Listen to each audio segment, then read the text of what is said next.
Assalamualaikum warahmatullahi wabarakatuh. Selamat pagi anak-anak. Semoga dalam keadaan sehat walafiat. Nah, bertemu kembali kita dalam kelas 5 di sekolah kita di SD 009 Teluk Sebung. Walaupun kalian di rumah masing-masing. Bahagia di pagi hari ini kita bisa bersama-sama kembali belajar di hari Senin pagi. Nah, anak-anak Bapak, pada kesempatan pagi ini kita belajar masih di tema 1, organ gerak hewan dan manusia. Pada subtema 3, lingkungan dan manfaatnya. Materi pembelajaran hari ini kita masuk ke pelajaran pertama bahasa Indonesia. Nah, manusia seringkali memanfaatkan apa yang ada di alam. Salah satunya adalah tanah. Nah, karena tanah ini berada di alam. Tanah yang bisa kita manfaatkan salah satunya adalah tanah liat. Kita bisa membuat kerajinan tangan dan barang keperluan sehari-hari menggunakan tanah liat. Nah, coba kalian buka buku LKS kalian pada halaman 55. Kasongan Pusat Kerajinan Gerabah di Bantul, Yogyakarta. Nah, ini adalah materinya. Silakan kita baca bersama-sama ya. Kasongan merupakan salah satu tujuan wisata yang ada di Kabupaten Bantul, Yogyakarta. Tepatnya berada di Pedukuhan Kajen, Desa Bangun Jiwo, Kecamatan Kasihan. Tak seperti tempat wisata lain yang menyuguhkan keindahan alam yang menawan, Kasongan lebih identik sebagai objek wisata khususnya bagi para pemburu kerajinan tangan dari tanah liat seperti keramik atau gerabah. Kasongan terkenal dengan kerajinan gerabahnya. Penduduk yang tinggal di daerah tersebut sudah memiliki keterampilan membuat berbagai macam kerajinan dari tanah liat. Kerajinan tersebut telah turun-temurun dari generasi ke generasi. Penduduk membuat kerajinan tanah liat untuk keperluan dapur. Dan seiring berjalannya waktu, kerajinan yang dapat dibuat makin bervariasi dan berkembang. Bukan hanya itu, ya. Bukan hanya membuat barang-barang kebutuhan dapur saja, tetapi kini masyarakat Kasongan juga menghasilkan berbagai barang hiasan. Misalnya patung, guci, keramik, pot bunga, dan lain-lain. Saat ini di Kasongan sudah banyak terdapat toko-toko atau ruang pameran hasil dari kerajinan penduduk lokal. Nah, kita sudah belajar mencari ide pokoknya ya dari sebelum-sebelumnya. Maka dari itu, dalam setiap paragraf itu mempunyai ide pokok. Ide pokok tersebut dapat digunakan untuk menulis ulang sebuah teks. Maka perhatikan ide pokok teks tersebut. Nah, misalnya pada paragraf pertama tadi, Ide pokoknya adalah Kasongan merupakan salah satu tujuan wisata yang ada di Kabupaten Bantul, Yogyakarta. Nah, terus kalimat pengembangnya apa? Jadi mempunyai suatu ide pokok terus dikembangkan lagi menjadi kalimat pengembang. Contohnya pada paragraf pertama itu kalimat pengembangnya tepatnya berada di Pedukuhan Kajen, Desa Bangunjiwo, Kecamatan Kasihan. Tak seperti tempat wisata lain yang menyuguhkan keindahan alam yang menawan. Kasongan lebih identik sebagai objek wisata khusus para pemburu kerajinan tangan dari tanah liat seperti keramik atau gerabah. Nah, pada paragraf kedua, ide pokoknya adalah Kasongan terkenal dengan kerajinan gerabahnya. Kalimat pendukungnya adalah penduduk yang tinggal di daerah tersebut sudah memiliki keterampilan membuat bermacam kerajinan dari tanah liat. Kerajinan tersebut telah turun-temurun dari generasi ke generasi. Penduduk membuat kerajinan makin bervariasi dan berkembang.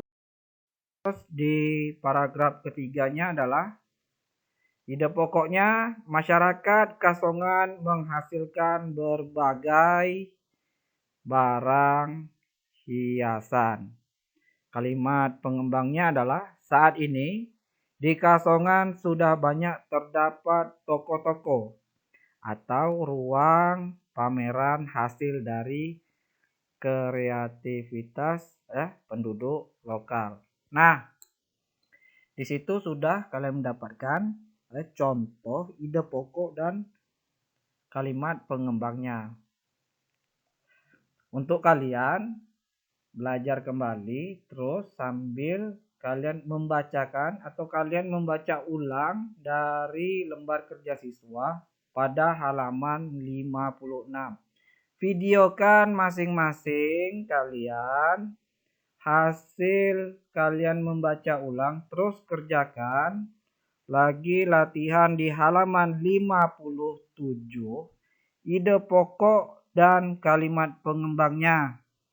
Itu ada 7 paragraf.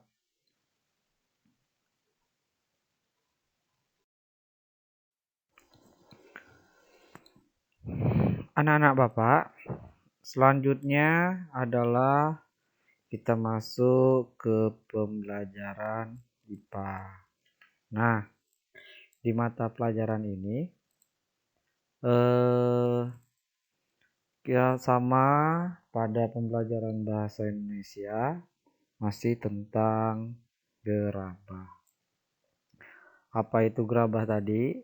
Ya, gerabah itu adalah yang terbuat dari tanah liat. Nah, para perajin gerabah membentuk tanah liat menggunakan tangan. Coba kita perhatikan gambar. Nah, ini adalah tanah liat, bahan baku untuk membuat gerabahnya. Para perajin gerabah itu akan membentuk tanah liat menggunakan tangan mereka ya. Jadi gerabah ini akan dibentuk menggunakan tangan. Nah, tanah liat tersebut ditekan dan dibentuk menggunakan tangan. Jadi agar menjadi apa yang diinginkan oleh pengrajin tersebut. Jadilah terbentuk suatu gerabah atau keramik ataupun guci yang diinginkan oleh pengrajin. Nah, bahan dasar gerabah itu tadi atau keramik itu terbuat dari tanah liat dengan cara membentuknya menggunakan tangan. Jadi ada organ gerak yang digunakan untuk membuat gerabah ini.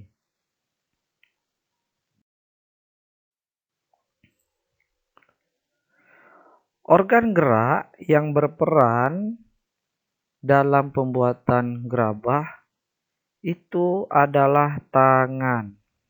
Nah, ini organ yang sangat penting dalam pembuatan gerabah. Nah, di dalam tangan terdapat tulang ataupun rangka. Rangka yang terdiri dari tulang lengan atas, tulang hasta, tulang pengumpil, tulang pergelangan tangan, tulang telapak tangan. Nah, lihat pada gambar di situ sudah ditunjukkan ada tulang atas, ada tulang hasta, tulang pengumpil, tulang pergelangan tangan, dan tulang telapak tangan. Tulang pada tangan sangat rumit karena tangan dipenuhi oleh tulang-tulang kecil. Satu sisi tangan memiliki 27 tulang yang berfungsi menggerakkan tangan kita. Maka daripada itu kita juga harus bisa menjaga organ tubuh kita agar tetap berfungsi dengan baik. Bagaimana caranya? Saat beraktivitas kita harus berhati-hati, jangan sampai tangan kita cedera atau terjatuh. Terutama kalian yang biasa menggunakan sepeda motor, tetap berhati-hati di jalan. Jangan kebut-kebutan, ketika kalian jatuh tulang kalian patah dan akhirnya kalian tidak bisa beraktivitas dengan baik. Nah, ini adalah contoh organ gerak dalam pembuatan gerabah. Selanjutnya Bapak akan memberikan kalian latihan pada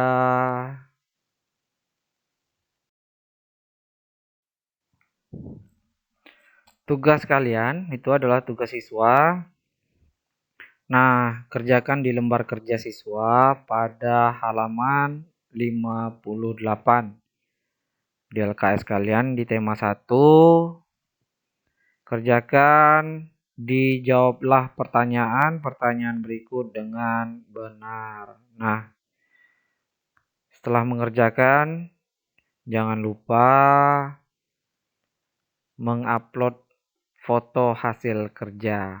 Nah, ketika kalian menjawab tadi, apabila jawabannya itu tidak cukup di LKS, boleh kalian gunakan di buku kerja kalian atau buku latihan kalian. Sampai di sini dulu. Terima kasih. Assalamualaikum warahmatullahi wabarakatuh.